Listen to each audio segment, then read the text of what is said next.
Em nome do Pai, do Filho e do Espírito Santo. Amém. Ave Maria, cheia de graça, o Senhor é convosco.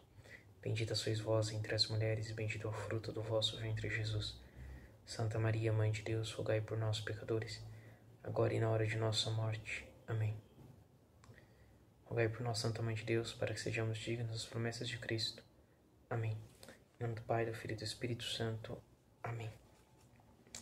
Então, hoje nós vamos continuar a nossa catequese, que semana passada o Marcondes iniciou falando sobre os mandamentos, e hoje nós vamos continuar, né? Antes de você continuar assistindo esse vídeo, você vai pedir ajuda dos seus pais, se vocês precisarem para isso, para pesquisar, quem ainda não tem, anotado os 10 mandamentos, né? Então precisa ter todos anotados, para cada vez que estudando e for lembrando qual que está sendo falado agora. Então o Marcondes, né, o seminarista, o Marcondes, junto com vocês, já falou sobre os 3 primeiros mandamentos. E agora nós vamos falar sobre o 4º, o 5º e o 6º. Então é importante que vocês estejam anotando, estejam marcando, mas também se lembrem, vão memorizando na mente e no coração os mandamentos da lei de Deus, tá bom? Então pausa, procura os mandamentos e depois a gente continua, tá bom? Então vamos lá. Para que possamos bem compreender os mandamentos, vamos lembrar de algo muito importante, né? Quando Deus nos deu os mandamentos lá com Moisés, né?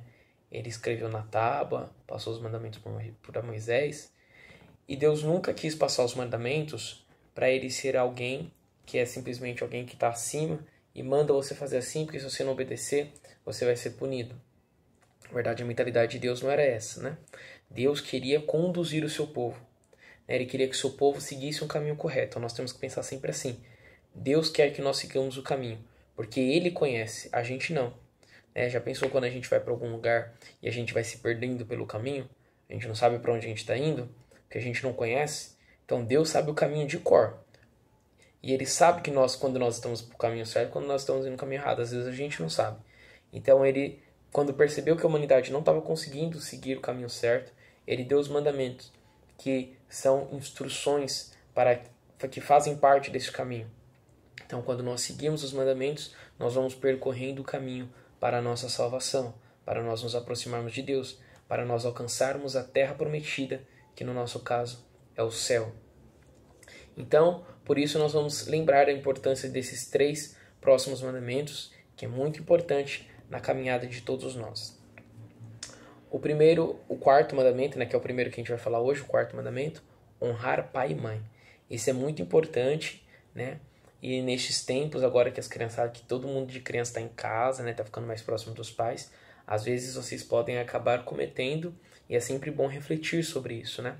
Honrar pai e mãe, este mandamento, ele está relacionado à vivência do filho junto com o pai, junto com a mãe, mas também está relacionado a toda a nossa vivência com os outros seres humanos, porque ele está ligado com uma questão de obediência e submissão àqueles que são responsáveis por nós.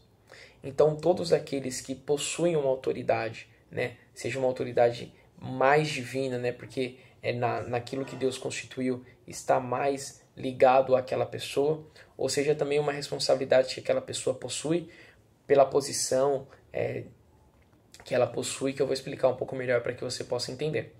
Mas vamos primeiro falar dos pais, né?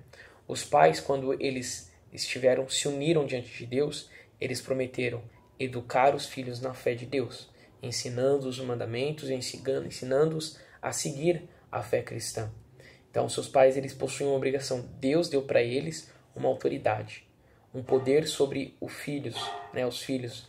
E isso não um poder de ser dono, mas um poder com uma responsabilidade de criar, cuidar e guiar.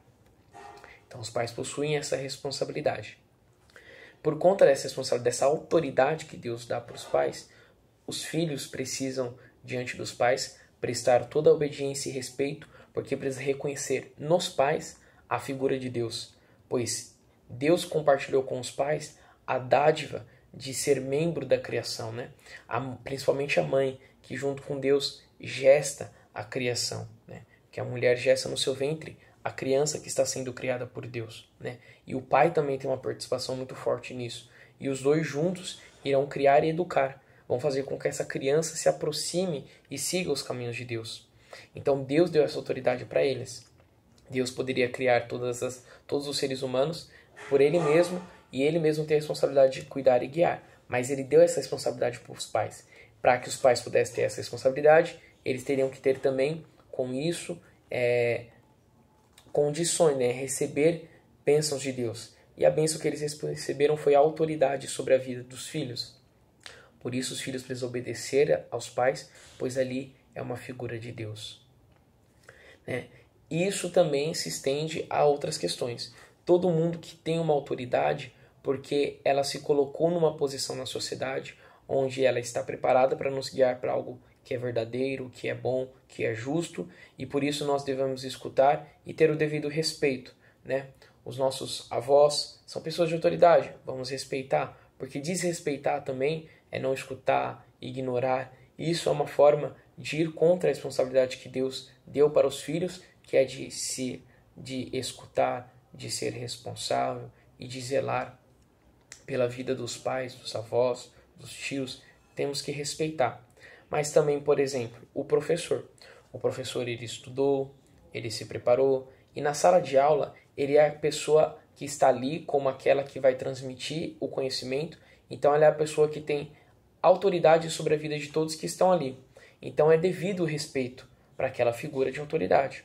Então elas precisam, os alunos precisam sempre se reportar aos professores com a devida obediência, sendo verdadeiro, né, buscando corresponder, não desrespeitando os professores, né, porque desrespeitar os professores é uma forma de não reconhecer na figura humana a presença de Deus, ainda mais se essa pessoa ela tem uma responsabilidade sobre a sua vida, né? E aí se estende também, por exemplo, o padre na igreja. O padre é uma pessoa que tem ali sobre a responsabilidade dele o cuidado e o zelo das almas.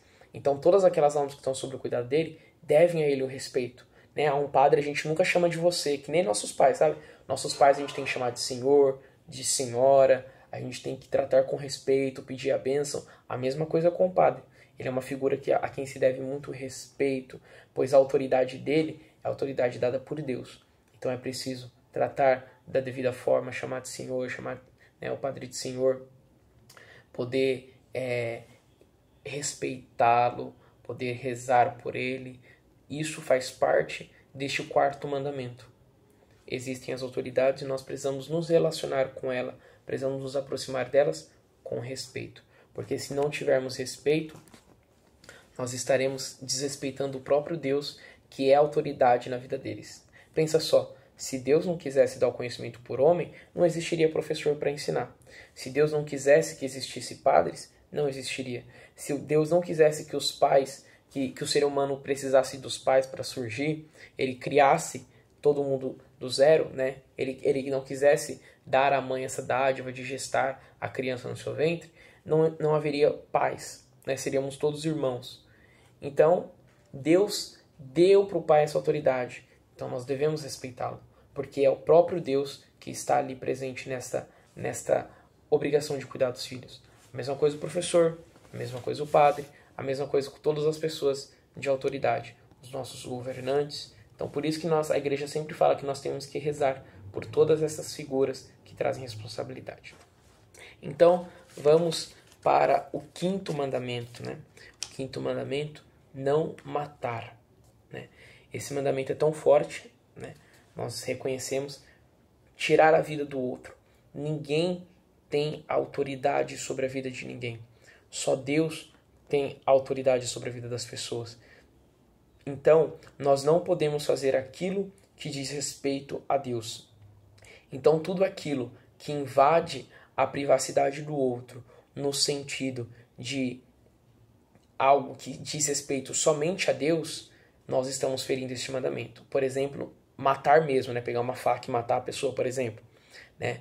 Eu estou interferindo no direito de vida da pessoa, estou tirando a vida dela, né? E somente Deus tem autoridade sobre a vida. Então eu estou querendo tomar um papel de Deus na vida daquela pessoa. Estou querendo controlar a vida dela, né? O aborto né? Vocês talvez já escutaram falar sobre isso, né? Tirar a vida de uma criança que ainda é indefesa é uma forma também de matar. Então, isso fere este mandamento, porque somente Deus tem autoridade sobre a vida das pessoas. Mas também outras formas de interferir na vida das pessoas também dizem respeito a este mandamento, né? Se eu tenho uma pessoa que eu vou contar uma mentira sobre ela só para o meu amigo não falar mais com ela, né? Eu estou mentindo, estou falando mal daquela pessoa, sendo que é mentira. Eu digo, aquela pessoa falou isso de você, e isso é mentira. Então o que acontece? Eu estou ferindo, né? Eu estou dizendo sobre as coisas das pessoas, ferindo a vida das pessoas, e isso pode causar algo na vida da pessoa que nós não temos o direito de fazer, né?